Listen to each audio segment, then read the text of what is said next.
Welcome to the Catholic Culture Podcast. I'm Thomas V. Miras.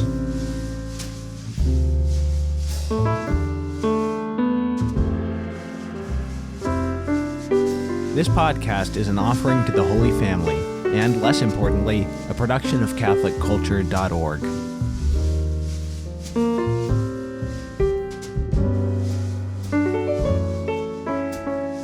Hey everybody, happy Easter, happy Divine Mercy Sunday. I'm back. I don't have a new episode for you right now because I'm smack dab in the middle of preparing for a couple of interviews in the coming week, as well as the launch of an entirely new podcast series, which you'll be hearing about more in the near future. So I figured just to give you something to listen to, I'd drop some more highlights from some earlier episodes in the podcast. So in this episode, you'll hear some great clips from my interview with Father Basil Cole, the Dominican friar, on the topic of music and morals. My interview with a Jesuit priest, Father George Drance, on acting. He teaches theater at Fordham University. From my early interviews with Corey Olson, aka the Tolkien Professor, on an obvious topic, and from an interview with former Virginia delegate Bob Marshall on a sort of civics lesson for Catholics getting involved in the world of Caesar. But before I start playing clips for you, I need to tell you about CatholicCulture.org's Easter Challenge. As you all know, we're in the midst of quite a bit of economic disruption because of the coronavirus pandemic, and nonprofits are facing all the same challenges as anybody else. Now, I know times are likely tight for you as well as for us, but nonetheless, if CatholicCulture.org is going to continue serving our mission, not only with the audio productions, which is really a more of a new part of what we do, but with all of the resources we provide on our website, our commentary, our news, our liturgical year services, and so on, we are going to need some help. So this Easter challenge that we've just begun will really be a test to see if we can continue with our mission.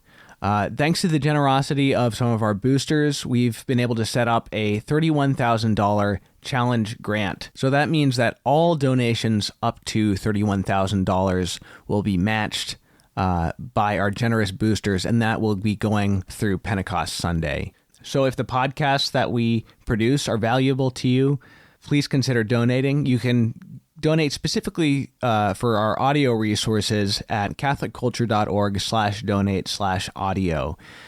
You can donate in a number of ways, sending checks, credit card, etc., etc. And of course, it is tax deductible. You can find more information at that donation page, again, catholicculture.org/donate/audio. Thank you very much for any generosity, and we'd ask, even if you can't give any money, to pray for us. We pray for all of our, not only our donors, but our readers, listeners, users of all kinds as well, on a daily basis. And now on to the show. This first clip, about 10 minutes long, is from my interview back in episode 11 with a wonderful Dominican friar, Father Basil Cole, who teaches at the Dominican House of Studies in Washington, D.C. Father Basil wrote his dissertation on music and morals, sort of a survey of everything that major philosophers and theologians in the West have said on the topic of the connection between music and morality. The episode is as much of a discussion as it is an interview. I think it's certainly worth giving a listen to in full, even now, but especially if you've ever heard someone claim that certain, forms of modern music, rhythms or whatever are sort of inherently morally degraded. It's worth checking out. I know not that many people have this view anymore, but still, I think we did a pretty good job of refuting that. So in this excerpt from the episode, Father Basil and I discuss why certain dogmatic personalities might feel threatened by musical creativity. We talk about the necessity of risk in art and the spiritual life, and why philosophers have often not understood music. So here it is. I'd like to ask you about a specific comment you make about some of the people at the time you were writing who were against jazz. And you suggest at the very beginning of this that quote, dogmatic personality types, unquote, who want to be in control of everything may feel threatened by the creativity of jazz. I just want to know, how much do you think that sort of wanting to be in control has played a part in the approach of philosophers to music over the centuries? I have never thought of that, the way you put it, but it's speculating.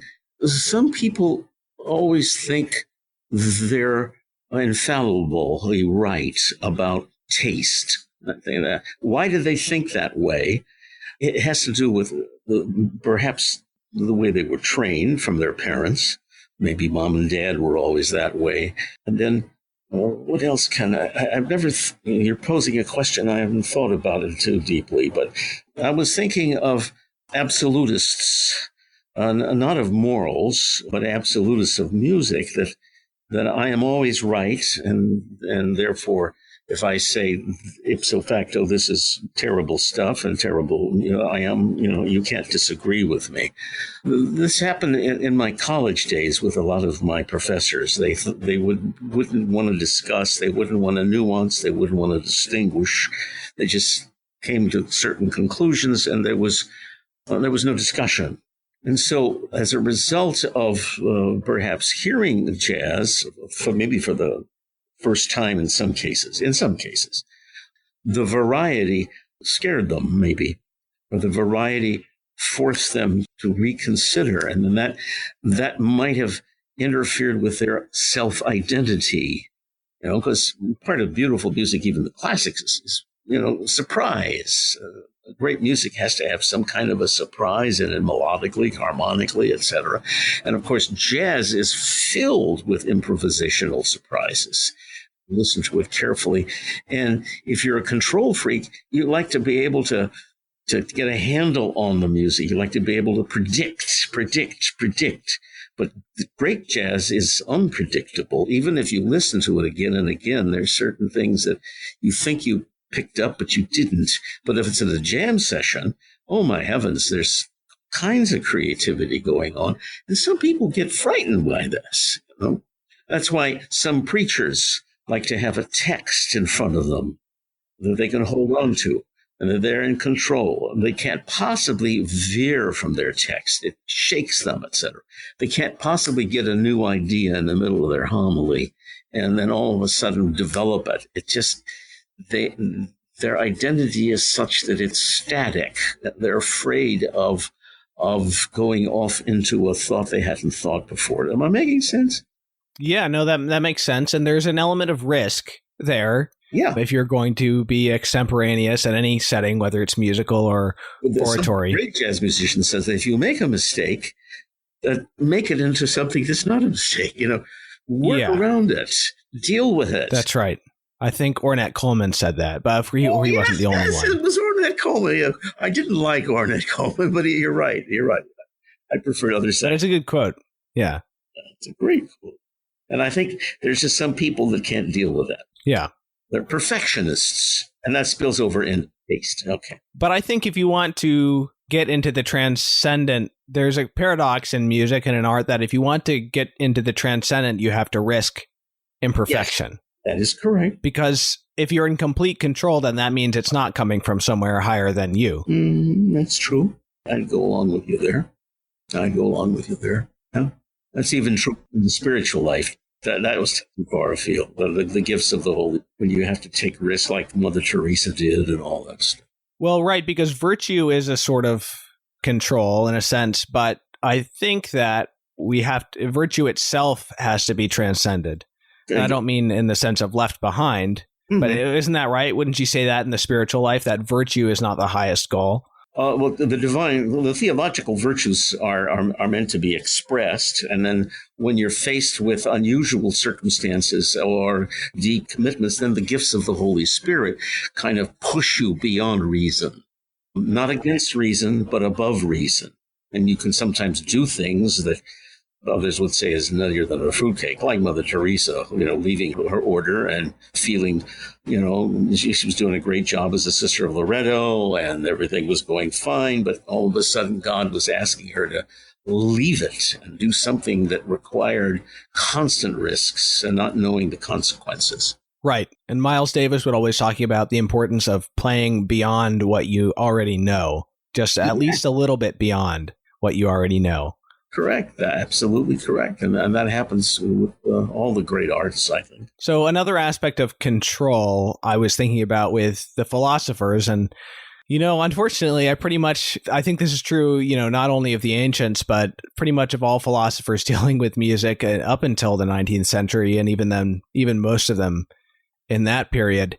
I think that there's always a great respect for music, I think, yes. with only a couple exceptions. I think Kant might have described it as being akin to wallpaper or something like that, but he might have been an exception to that. I may be thinking of someone else. I think it was Kant. But the philosophers by nature are people who work with concepts. And yes. of course, that's especially true now when philosophy is not viewed in, say, the sense that St. Justin Martyr would have used it, meaning, love of wisdom in the most in the fullest sense, not just of knowing about something, but having a relationship with it. Yes. So philosophers being people who deal with concepts and put a great value on their own profession, I think are loath to allow the non-conceptual to have a high value. Yes. And one thing... They're into ratiocination, reason, and... Right, discursive reason. There's intuition. Yes. My view is that the intuition involved in music is super rational. I don't know what you would think of that. That creative intuition is a super rational thing. So we can get into the positions of the philosophers on music vis-a-vis concepts, but do you think that's a reasonable position to take? Yes and no. I think one has to distinguish what do we mean by super rational. The way I like to look at it is, you're pushing me here. I haven't thought of this stuff in so many years. I teach other courses now. Super rational usually refers in theology to the gifts of the Holy Spirit, pulling your intellect, your knowledge of the faith into a deeper understanding. I would say that it's certainly not unrational. It's certainly not sub-rational like an animal, but it's somehow, I'd say it's beyond rational because it entails something more than A equals B equals C equals G, or A plus G plus G. It's not that kind of... with music and with the arts, we have an absolute concrete certitude about being. Oh, now we're getting into metaphysics. Yeah. I haven't thought of this in years and years and years, so you've got me here. No, that's great, though. Right, beyond rational, but not against it. That's right. It's not against reason. It's not above the truth, but it's somehow in the truth. It's an aspect of truth that's different from ratiocination truth. That's it. Or as the way Jacques Maritain put it one time this goes way back, in Art and Scholasticism, you don't get a knowledge, you don't discover a knowledge in the arts, you get an experience of being in art. Being in art that touches the intellect. It's not knowledge of being, it's an experience of being. So in that sense, it's different from reason. That would be the best way I'd put it. I've been floundering here since you pushed me. So my other sort of thing to provoke the philosophers would be to say music is higher than philosophy because philosophy tells us about reality, but music adds new things to reality. In fact, so in music, you're actually making more reality in a sense, whereas philosophy, you're not making, unless you're discovering. Yeah. But also, you're now into the whole issue of philosophy deals primarily with the truth of being and the truth of mobile being, the truth of the cosmos, whereas the arts treat with beauty. And beauty is a separate category or a separate transcendental, if you will, of being. And so can you say that being is higher? Well, yes and no. Depends on what you're looking for. So we have to sometimes know what's right and wrong. And that's certainly better than listening to Bach's Brandenburg concertos. But on the other hand, you need to listen to Bach's Brandenburg concertos for other purposes and other reasons. So on to the next clip from my interview in episode 14, Priest and Actor, with the Jesuit priest Father George Drance. In this clip, Father George, who is a wonderful actor and teaches theater at Fordham University, discusses this pressure that actors feel to take morally compromising roles and the kind of lie that they're told that you have to accept every role or you won't get ahead in your career early on. So he talks about the necessity to take custody of your career with integrity, moral and artistic, as a young actor, and some of the ways that you can have a fruitful life as an actor, even in those down times when you don't have any work, and sort of in general, how it's necessary to reject worldly conceptions of success. It's a really wonderful clip, and I think very valuable for any aspiring actors or aspiring artists. And I think for anybody who's looking to have a career and a life in the world with moral integrity. You talked a bit about having to turn down certain roles and choosing your roles carefully, even if it might not be a role that is morally compromising exactly. But you have a sense of who you are as an artist as well as a priest and what fits in with what you're trying to do as an artist, of course. But I'm sort of curious because, I know a lot of actors and it can be very difficult, and especially in the world of something like experimental theater where it's like anything goes to a certain degree. How do you navigate that, especially as an actor who's starting out and doesn't have as much of the luxury, so to speak, of picking your roles that you play? And how was that personally for you? Was that awkward at times, or? Well, when I first started out as an actor and when I didn't have a whole lot of voice in the industry, what I noticed was that there is something within the actor that thinks, unless I do everything according to the way that they want me to do it, I'll never work again. I realize that is the voice of the devil.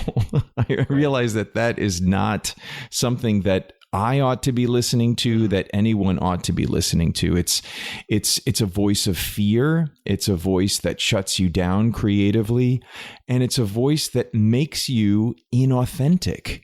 It actually makes your work worse because you're trying to be something else that you think they want to be.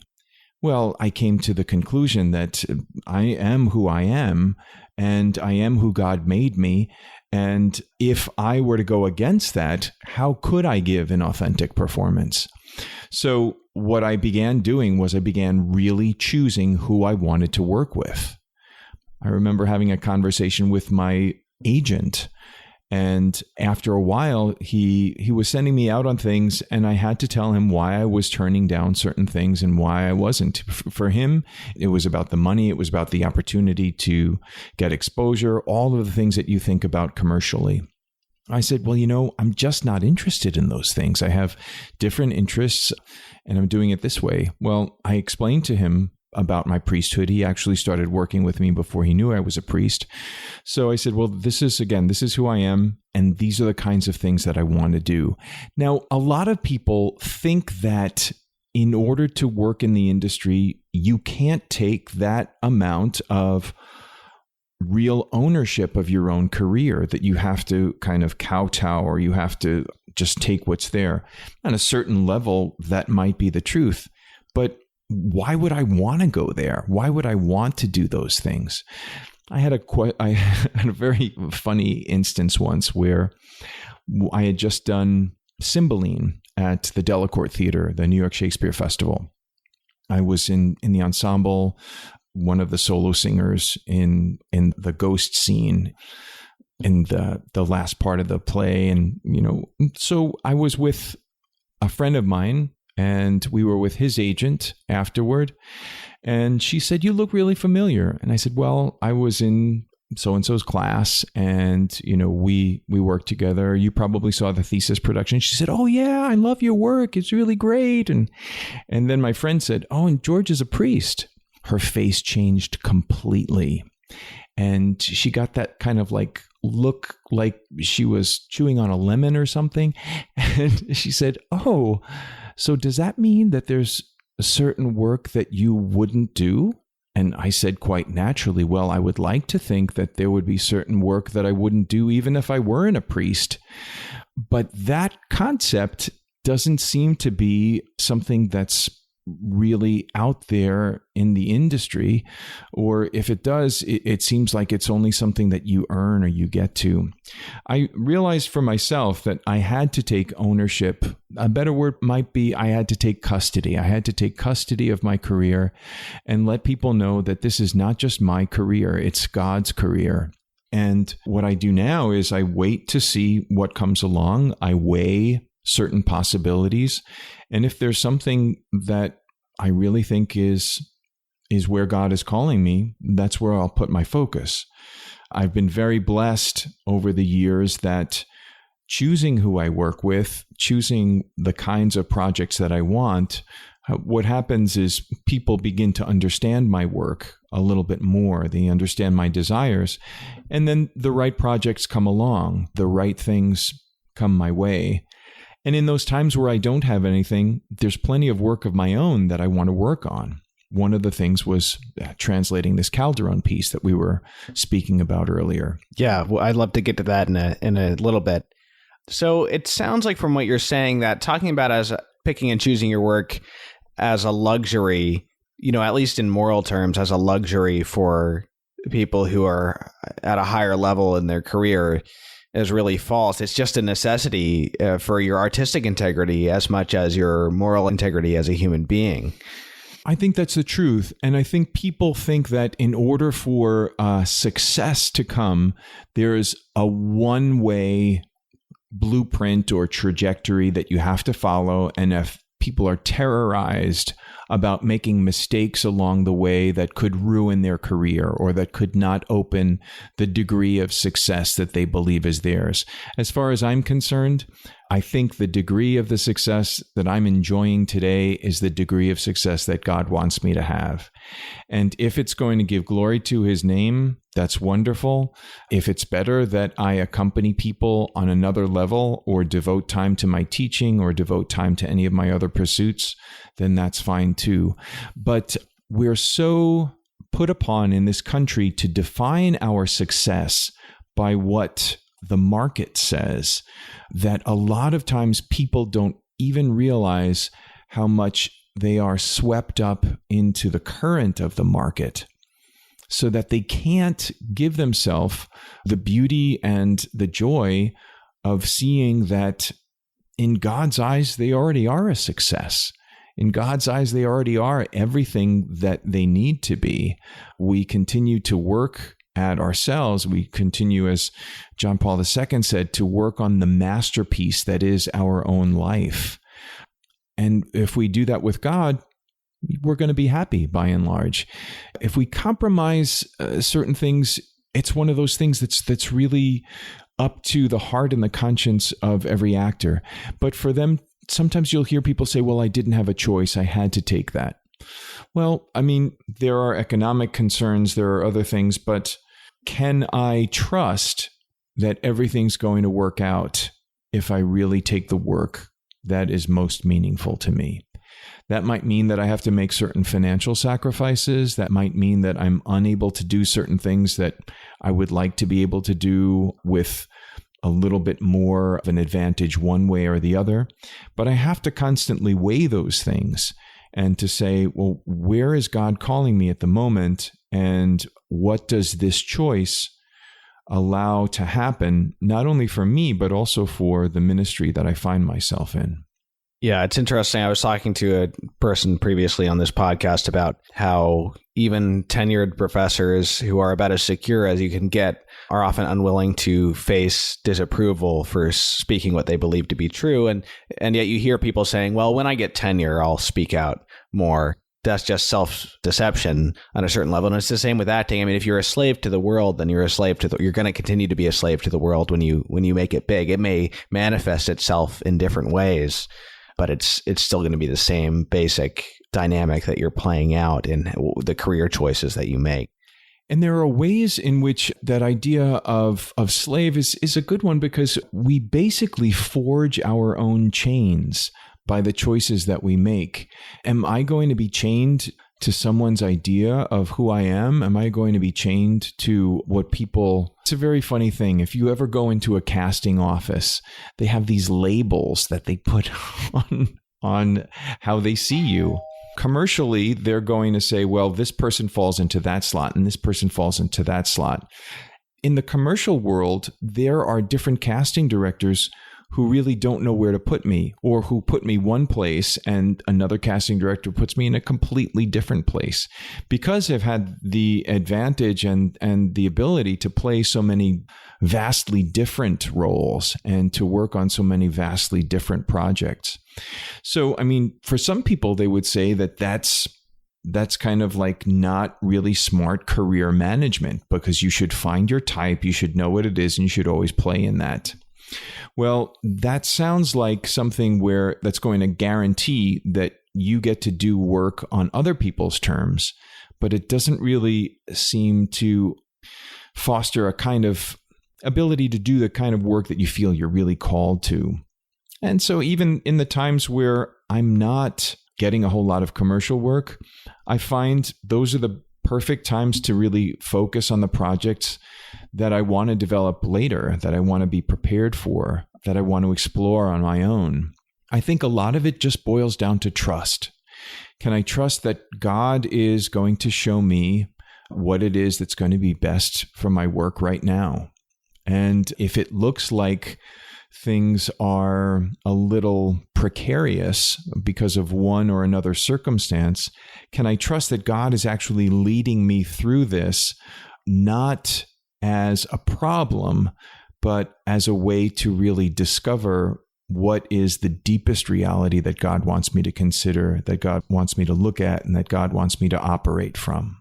I heard a comedian once describe actors as cups waiting to be filled by coffee, because they don't create their own work. They are waiting to be hired by someone. But it sounds like there's a great practical advantage here and a great freedom in having an interior life as an actor and creating your own work, so that you're not entirely subject to what people decide to offer you at any given moment.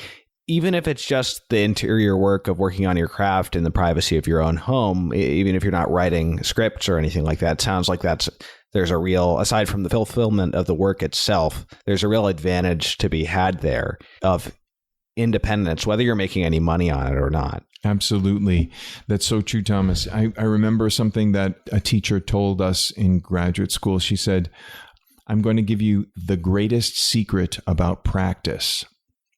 The greatest secret about practice is that you do it. Now, why is that the greatest secret? Because people say they have a practice, and then when they feel like it's too much, or they feel tired, or they feel frustrated, they abandon the practice.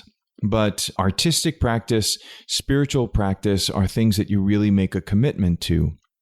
And if you can make the commitment that no matter what they're saying, the people that are holding the carafe of coffee, you as a cup can be filled with whatever it is that you want to be. And if they're not pouring the coffee in right now, fill it with something else. Fill it with your own practice, with your own work. In a lot of ways, the spiritual practice and the artistic practice stem from the same place. They stem from the belief that God is active in the world, and that we, as co-creators with God, we commit ourselves to seeking that, to observing it, and to be able to point to it for others. I think a good spiritual life does that. I think a good artistic life does that. So how can I use my downtime to really work on something that I think is a beautiful piece of art? Work on a monologue that I think is really going to be a good thing for me to do as an artist, that really helps me to explore certain things. Sometimes to work on material for my craft that I think might be pointed at some of the spiritual questions that I have. To bring my prayer into some of my analysis and my work and my laying the foundation within my creative work. I remember once in a rehearsal as a director, I was talking to an actor and I said, "How's your prayer life?" And she said, "I don't think anyone's ever asked me that in a rehearsal before." I said, well, you know why I'm asking for it. Kind of in this particular scene, this person is really struggling spiritually with something. How can you relate to that? So many of the things, especially in the classic works, the spiritual reality is just as deep as the physical reality. But because it's a question that we've brushed aside, a lot of people now who look at Shakespeare, who look at Spanish Golden Age, who look at the ancient Greeks, they look at it at a particularly secular, God-stripped worldview, as opposed to looking at it in a way where the idea of divine presence is actually charging the decisions and the stakes and all of the work that my character is doing, that the dramatic action of the piece is based on.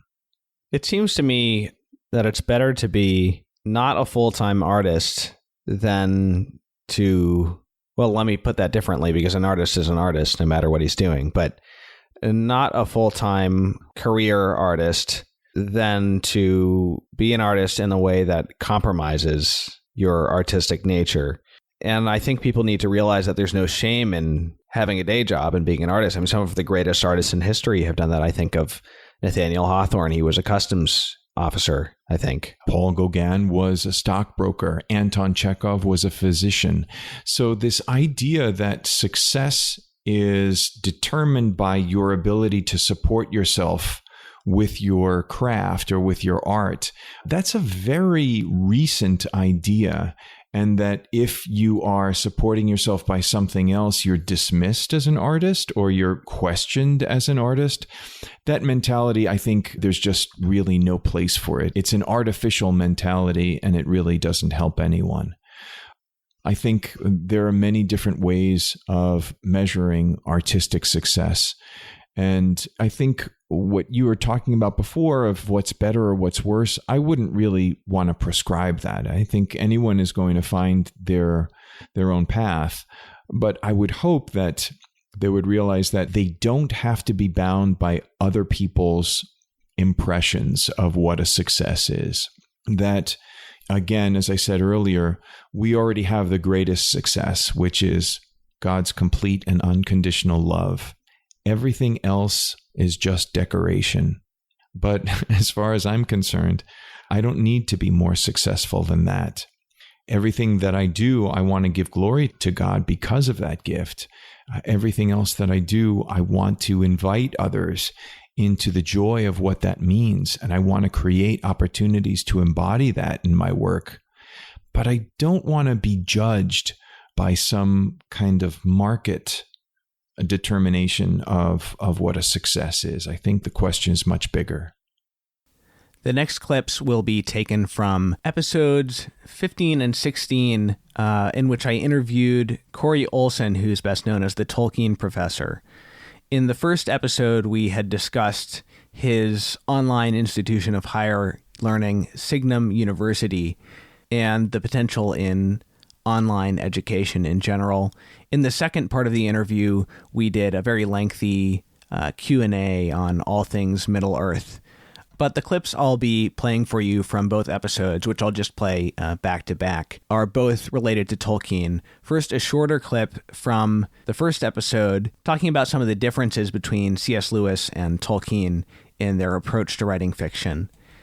And the second clip is a lengthy discussion of the character of Éowyn in Lord of the Rings, in which I thought that Professor Olsen just had some really wonderful insights about what the characters of Éowyn and Faramir say about the lower and higher cultures of Rohan and Gondor. So here's me with Corey Olsen, and again, there'll be a clip from episode 15 and then a clip from episode 16.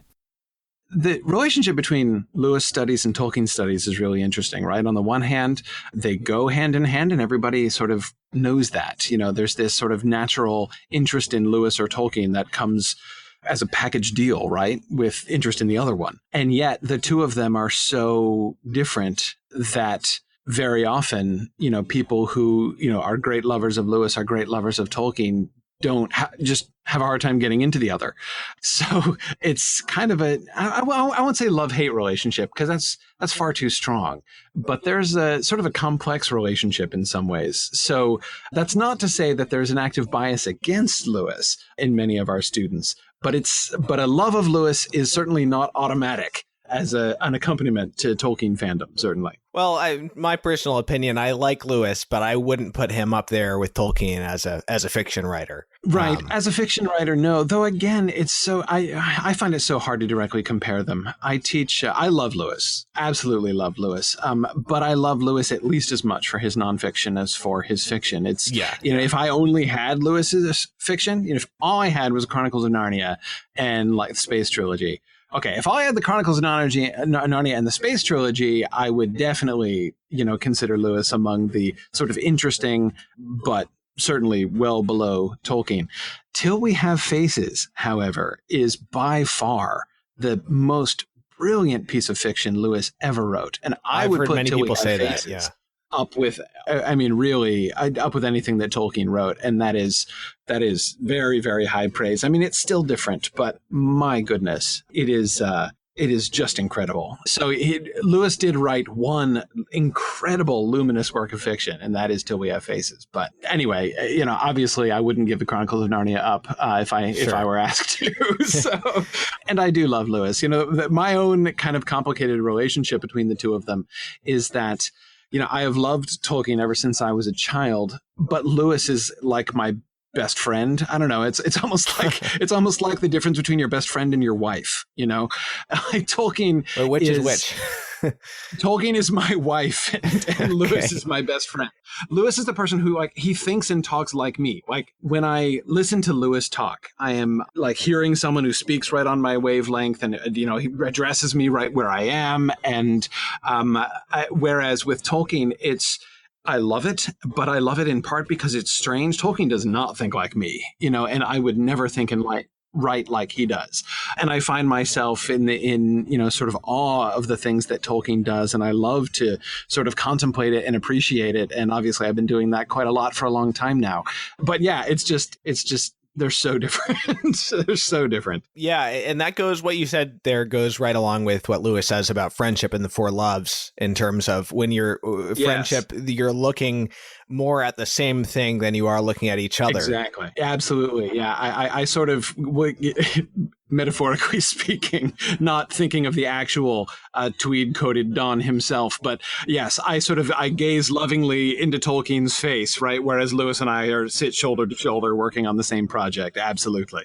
Does that have anything to do with confession to you, or is it just a matter of personality? Well, I mean, I'm mostly personality. I don't think the difference in the confessions of Lewis and Tolkien make that much of a difference to me. I'm sure it does influence me, but I think probably it's a little bit more indirect than that. At the end of the day, the number one thing is I'll sort of give a spoiler of my overall conclusion that I drew at the end of I've taught now twice a Lewis and Tolkien course at Signum, and the goal of that course was not just like, hey, let's do a survey of like some of Tolkien's works and some of Lewis's works, but instead I was trying to look at when the two of them are doing very similar kinds of projects, like when they're both undertaking a similar kind of imaginative thing.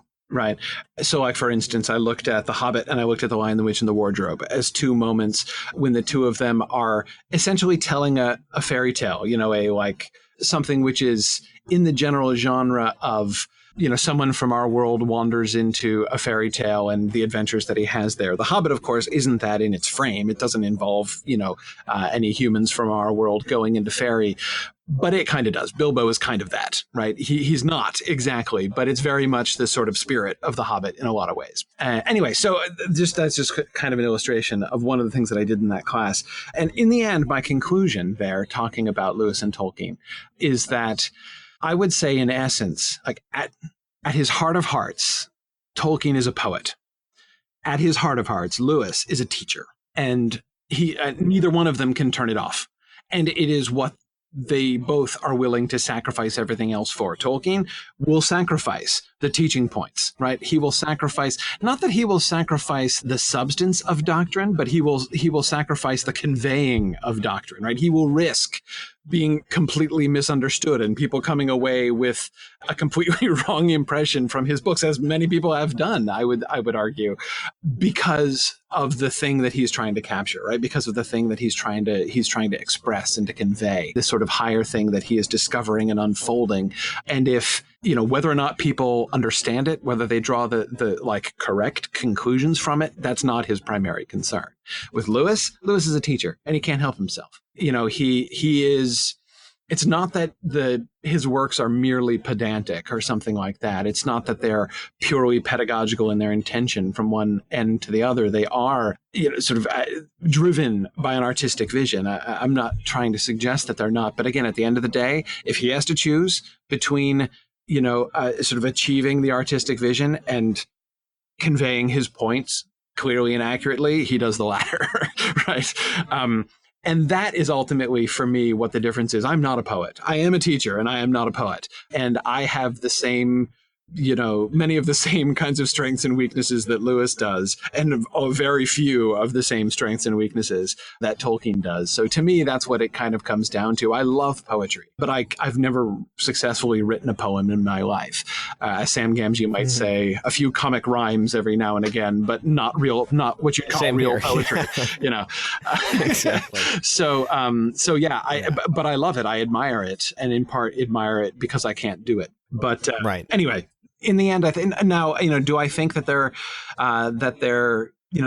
different confessions influences that? Yes, I do. I mean, I certainly, the way in which Tolkien was very hesitant about Lewis's program of doctrinal works, the way that I know that, Tolkien was always uncomfortable with that because Lewis was not a priest. He's like, who are you? Like, why are you doing this? And I have to admit that, like, I am 100% in sympathy with Lewis's motivations, and thoughts about why he did that, and I know in the same position, at least I like to think I would do the same thing. And that in part I know is informed by the fact that, had I been raised in the, pre-Vatican II Catholic environment that Tolkien had, maybe my reactions to that might be sort of conditioned a little differently. So in some of those ways, I do think that the confession matters, but it's not in the sense of it's kind of in that way, in the sense, in like a culture sense, rather than in a sort of disagreement on any sort of particular doctrinal point or anything like that kind of sense. That's really interesting. My roommate, one of the guys I share an apartment with, who is actually a Lewis scholar, he was wondering about the issue of obligation and duty and vocation with Éowyn. Mm-hmm. How do you look at her obligation and stay home and obey orders and protect the HQ versus her, what you could call an obligation insofar as it's part of prophecy, to slay the Witch King? Yeah, that is really interesting. Yeah, because she transgresses, right? I mean, she breaks the commandment that she was under, and so does Mary, right? Both of them are breaking Theoden's orders, and yet it is obviously good that they did so. Had they not done so, then there would have been problems. Of course, we have to keep in mind, this is happening literally all over the place, right? Pippin does the same thing. Baragond does the same thing, right? Breaking orders, and yet it being good for them to have done so. So right. In the context of the way in which does the same thing, right? He was ordered by Theoden not to pursue the orcs, and yet he did, and it was a darn good thing that he did, right? So we get a whole... Don't you think that Éowyn's motivations are critiqued more than theirs are? Yeah. Well, and they're certainly more dubious. I mean, certainly comparing it to Éomer, right? Éomer had very good reasons for defying, as Gandalf says, Wormtongue speaking with Theoden's mouth, right? So it's not even really Theoden's will that he's defying in doing what he's doing, whereas with Éowyn, it is his will. Right. And it's not like she went there knowing that, like, oh, I have to go because I'm the only person who can slay the Witch King. Exactly. Absolutely. Yeah. I mean, that's not on the table. That's just about how it turns out, right? It's not about, that's entirely hindsight, right? That suggests that it was the right thing to do for that reason. So, yeah. But at the same time, although her motivations, the way in which her motivations come in for heavier critique are not necessarily in the breaking of, almost nobody even mentions her breaking of the commandment, right? I mean, she's, I think, actually literally never chastised, at least as far as we hear, for doing the wrong thing and breaking Theoden's command, even in abandoning her post, which is pretty much what she did in coming along. Nobody in the text anyway says boo about that. The issue, the place where we, I think, are invited to critique Éowyn is when she's explaining her motivation, right? When she's in her conversation with Faramir, when it was clear that she came not because, like Éomer, she had a duty to do and felt that she had to do that duty, even in defiance of the Lord's explicit will, when the Lord, as Theoden says to Gandalf says to Denethor, rather, others can resist your will when it is turned to madness and evil, right? When the command that Éomer is given by his lord is clearly not only turned to madness and evil, but derived from madness and evil right through Wormtongue, he's clearly in the right to do the right thing, even though it's been forbidden to him to do the right thing. Éowyn is not doing that. She is going off seeking death. She wants to die because it's by her own expression, it's almost like a species of suicide that she was attempting to commit. And it's a question about where she finds values. The thing that frustrates me most, I have to admit, about responses to Faramir and Éowyn's discussion are the way in which it tends to be, many people in their readings tend to sort of read it in a gendered way, in a very simplistic kind of gendered way, as if Éowyn is saying, I want to be able to do all of these things that men do, but then in the end she's tamed, right? And she agrees to just like be a docile woman again.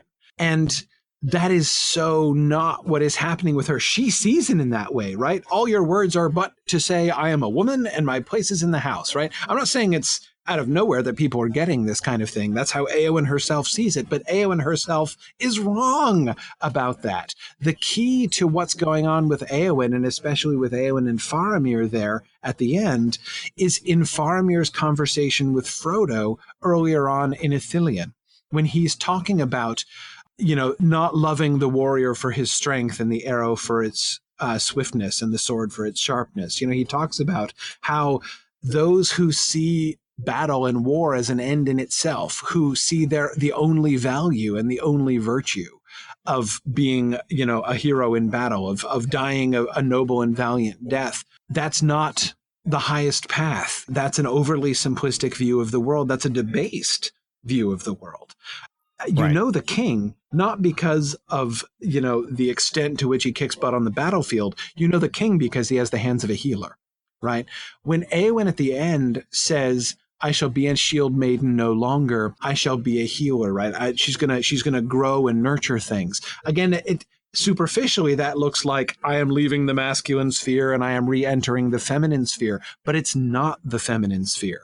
It is the sphere of Faramir, the greatest captain. It is the sphere of Aragorn that defines him as king. It's the sphere of Elrond, the greatest of healers and lore masters. It is not a feminine thing to want to heal and grow things. It is the sphere of Samwise the gardener, right?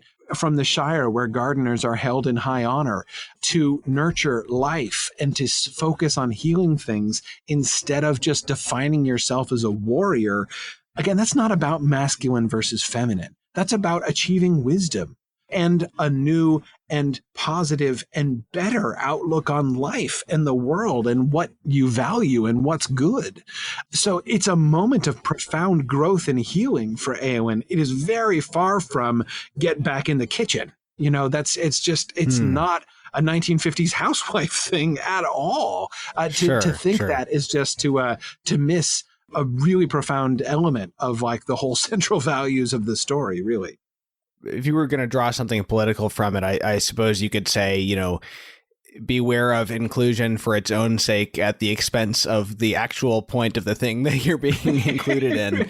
Well, yes, exactly. But not to get overly political with it. But it's also worth noting just simply that, whatever her motivations might have been, they were personal motivations. They were her personal desires. It wasn't a matter of fulfilling duty.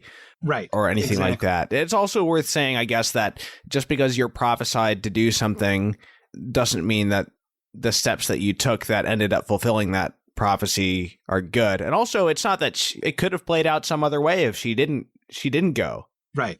Yeah. And also exactly. I would reemphasize both of those things. You're right. Her motivations were personal and flawed. Right. Her motivations were an expression of the really pretty bad psychological and spiritual place that she was in, And so, yes, very sort of questionable in that regard. And you're absolutely right.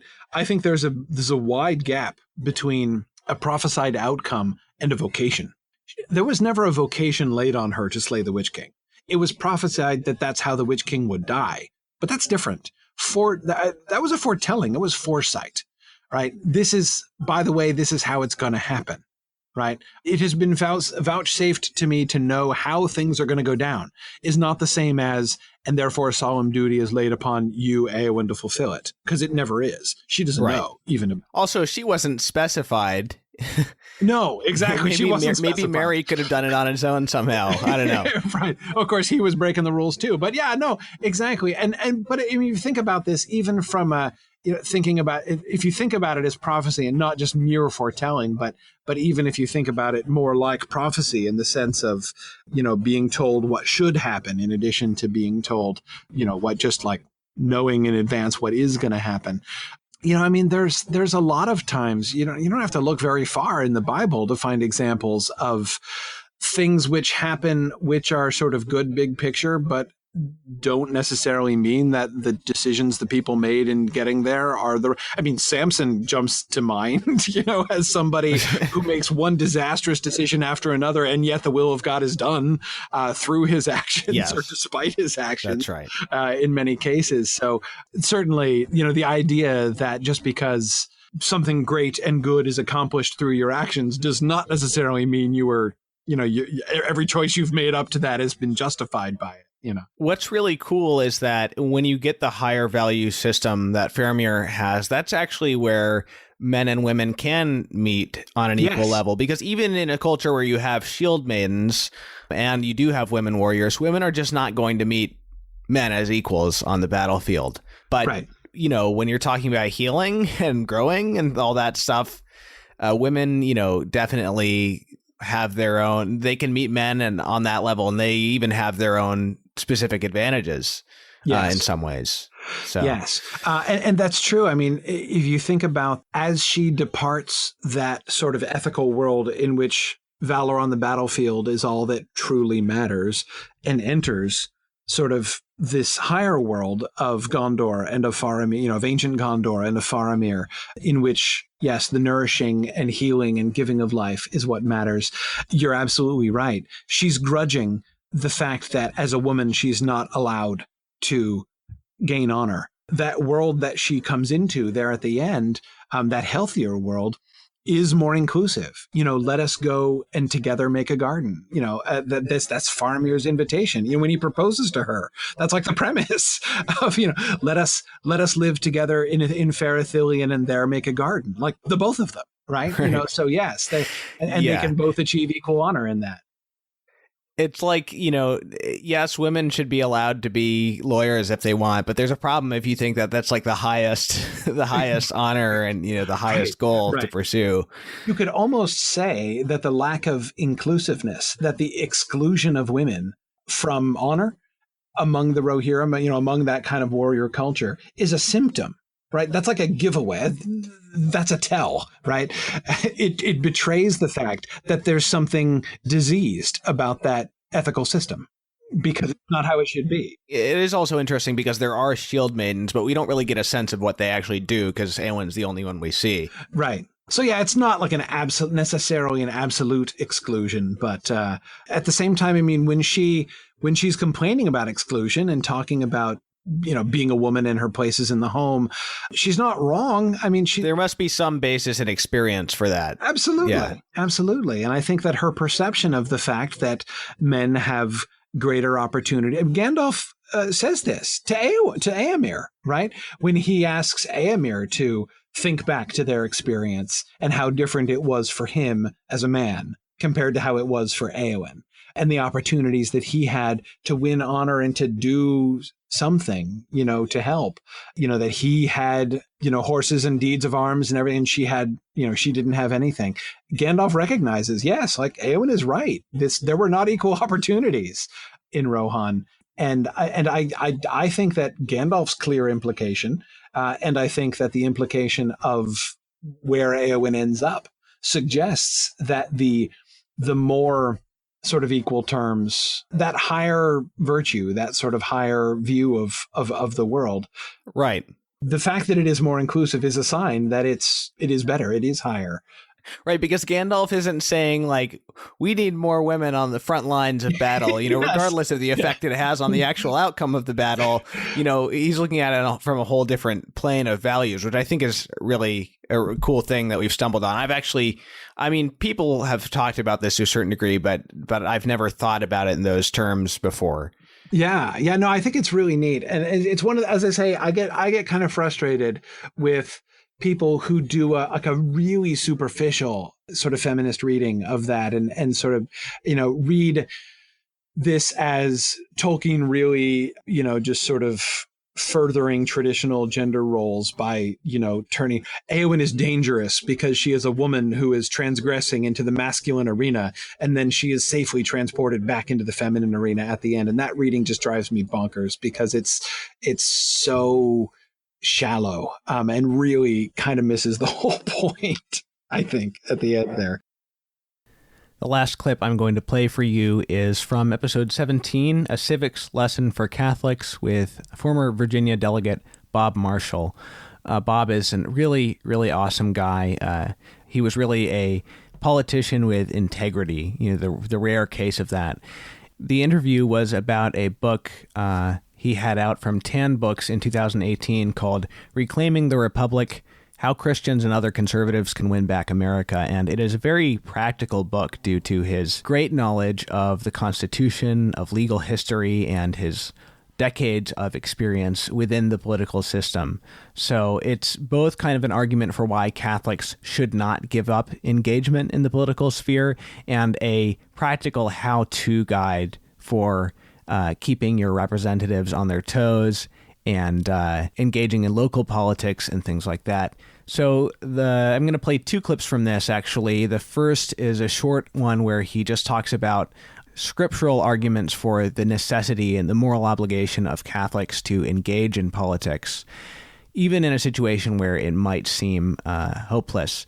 And then the rest of it will deal with his role in passing the Hyde Amendment, which stopped abortion funding via Medicaid, and some very interesting information, which I'm betting most of you didn't know about. I certainly didn't until I read his book, about how Congress has such control over the power of the purse that they can even decide what cases the Supreme Court can hear, which I know sounds crazy, but he totally backs it up with precedent and with law. So you'll want to hear that. So here's the clip with Bob Marshall from episode 17, A Civics Lesson for Catholics. A lot of Catholics seem to be a little bit cynical at this point about the possibility of changing things through politics. So what would be your sort of briefest argument for why it's too early to give up the hope of changing things via political means? Well, go back in salvation history. In knowledge and the operation of the government was a necessary condition for those people involved in salvation history. I'll cite you three people. Number one, Joseph, with the coat of many colors, was sold into slavery, but he became the vice regent, the second in command in the kingdom of Egypt. He knew the Egyptian laws inside and out. And it was his knowledge of this which was instrumental in saving the people that were chosen by God to carry the message of, one God and an eventual Redeemer. That wasn't direct salvation knowledge, but it was knowledge of how the civic order works. The second person who had a intimate knowledge of the civil order was Moses. Moses was raised in the courts of Pharaoh, and he could go in and talk to Pharaoh. I mean, I just can't go down to Washington, D.C. and knock on the door of the White House and demand to talk to Donald Trump. I just can't do it. But I know of ways to get that done. So you have to have the knowledge of the civic order. And I would suggest to you that's why God picked both of those people for the intricacies and the parts they played in salvation history. And the third one is as explicit as you can get. When St. Paul was having a rough time with the equivalent of the Jewish Senate called the Sanhedrin, they went to Festus, who was the governor of that Roman province down there, and they wanted to take jurisdiction over Paul and stop him from speaking about Christ who was resurrected. And again, this is a civil trial. You wouldn't see this in the United States, but nevertheless, that was going on. So this basically was a First Amendment question. Question being, was the Roman governor going to turn over Paul so that the Jewish government could stop him from speaking? And Paul said, wait a minute, Festus. I mean, obviously he didn't use those words, but he said, look, you cannot turn me over to another jurisdiction which would be in effect claiming superiority to Rome. And this would have been, the death sentence for Festus to do that. And he says, well, why can't I do it? And Paul said, I'm a Roman citizen. You can't turn me over to this alien jurisdiction. And Festus said, you're right. To Rome you go. So in what was essentially a fight over freedom of speech, Paul appealed to Caesar and he won. So if St. Paul could do it, if Joseph could do it, if Moses can do it, we certainly should be doing this. I mean, Christ says to be the light of the world. Well, if you don't know, how the electricity is turned on, how can you be the light of the world? And he says, render to Caesar the things that are Caesar's. If you don't know the rules that Caesar is supposed to operate by, you won't know if he's making a just claim or not. So to render to Caesar, you have to know the structure of Caesar's world. So here you've got Christ saying to do this. So as long as you are in this world, you are within this earthly kingdom, and you're going to operate within these laws. So for you to throw up the towel is really to be not compliant with Christ's command to render to Caesar, because you're ignoring Caesar or you're running from Caesar, and you really shouldn't do either. How is it that the so-called precedent set by, federal judges effectively becomes the Constitution in people's minds, or becomes an amendment to the Constitution without an amendment actually taking place? Because the members of Congress don't challenge it. And in part, they don't challenge it because they're satisfied with letting the Supreme Court take responsibility off their back from doing something. So they can blame Congress for doing something or not doing something and say, my hands are tied. Well, let me give you an example, and I think I put this in the book. I worked for several years for Congressman Bob Dornan, and in that time I devised amendments cutting off money for the abortions in the District of Columbia and foreign aid and the Indian reservations, all this kind of stuff. Anyway, and prior to that, as a private citizen, I devised the Hyde Amendment in 1976. A friend of mine who was with the FBI, he wasn't in the FBI at that time, but he worked actually for a pro-life group called Ad Hoc Committee in Defense of Life. He did a Freedom of Information request to what was then called the Department of Health, Education, and Welfare. And he got back a response, which was kind of amazing. And he was told that this was like in late 1975, he got this back. He was told for the time period he was requesting, there was about 280 or 280 some thousand children killed by abortion with tax money. He showed this to me and I was flabbergasted. I thought, this is outrageous. One, for the abortion. Number two, to use tax money for it. And three, Congress never authorized these expenditures like this. So he gave this to me and he said, let's do something about it. So I said, okay. I went to a congressman that I had known from a group when I was in college called Young Americans for Freedom, started by the Buckley family up in New York. The guy who used to be the editor of National Review, and his brother was a U.S. senator. Anyway, I pulled him off the floor of Congress, showed him the equal response that my friend had received from the Department of Health, Education, and Welfare, and suggested that he devise an amendment on the money bill or the appropriations bill for the Department of Health, Education, and Welfare to prohibit the use of money for that purpose. So he said, there's a freshman here who might be interested in this. So I said, okay. So I gave him the documents and some suggestions for an amendment. And about 6 weeks later, I read the paper, and lo and behold, it was Henry Hyde offered the amendment on the appropriations bill for HEW. And so that started the Hyde Amendment. Now, the reason you do the budget or the money bill, especially with Congress, is because normally a bill has to receive what's called a rule to be considered. That means in the House of Representatives, which is much more structured than the Senate, you have to have permission to offer an amendment if it's an ordinary bill, like saying, well, you can't fly kites on the mall in Washington, D.C. or something like this. But on the money bills, they're kind of open-ended, and there's not normally a rule granted, so you can throw any amendment on you want, saying you can't spend money for X, or I'm increasing the expenditure for Y.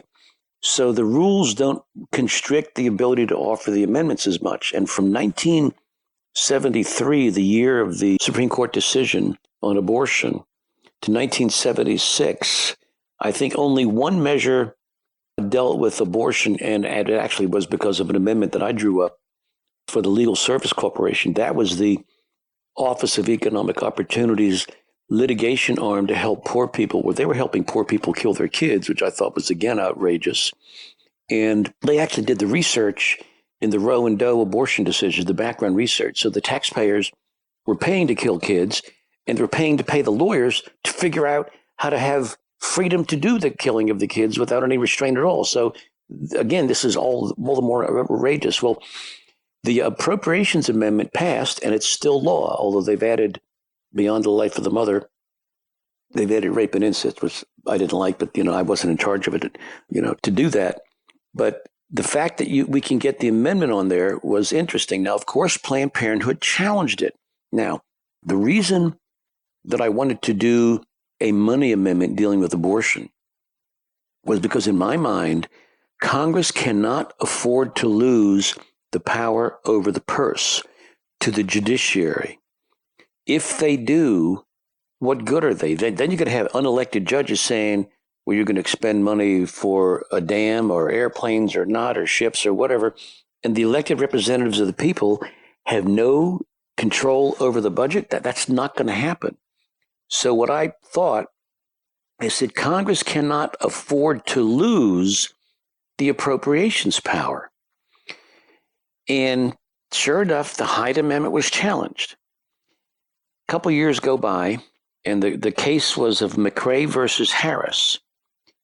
And by a 5-4 decision, that was very close. But anyway, the court agreed Congress can't be forced, compelled to spend money on abortion. Well, so one day I'm in the Capitol building, and I'm with Congressman Dornan, who was my boss, and I was one of his legislative assistants. And Charlie Rangel comes over to us. He's a kind of a lovable rogue guy, Catholic background, but just as liberal as they come. And for abortion, he fought in the Korean War. So he, military service like that for the country, but he was bad on abortion. Anyway, he came over to us and he said, look, you guys, that you and I differ on abortion. And he was talking to me and the Congressman Dornan. We said, yeah, we know. He said, but I'll tell you what, he initiated this conversation, and because Rangel was part of the conference on this one bill, and Dornan was a conferee. He said, if the Supreme Court had concluded that they were going to make us spend money on abortion, that was the Hyde Amendment, he told Dornan, Congressman Dornan and myself, he said, I would have put in court stripping bills faster than you would have. Now, the interesting part here is Rangel voted against the Hyde Amendment. He wanted to spend tax money on abortion, but he knew if the court said, we're ordering you to spend money on abortion, he loses the power over the purse. So it validated my thinking that Congress can't afford to lose that, because you would even annoy the liberals on that. So the power of the purse, and again, I reference a quote from James Madison, who's considered the father of the Constitution, around this. And I give examples of types of amendments that cut off funding for various things. And I put some suggestions in there dealing with the right to life question or the so-called same-sex marriage question. What would be some examples of how appropriations bills could be used to blunt the effect of Supreme Court decisions such as Obergefell? Okay, that's really simple. If you read the appropriations bills, and you can learn how to read them by reading my book, you will find that they put limits. The House Appropriations Committee puts limits on the amount of money the judges can spend for automobiles or for receptions.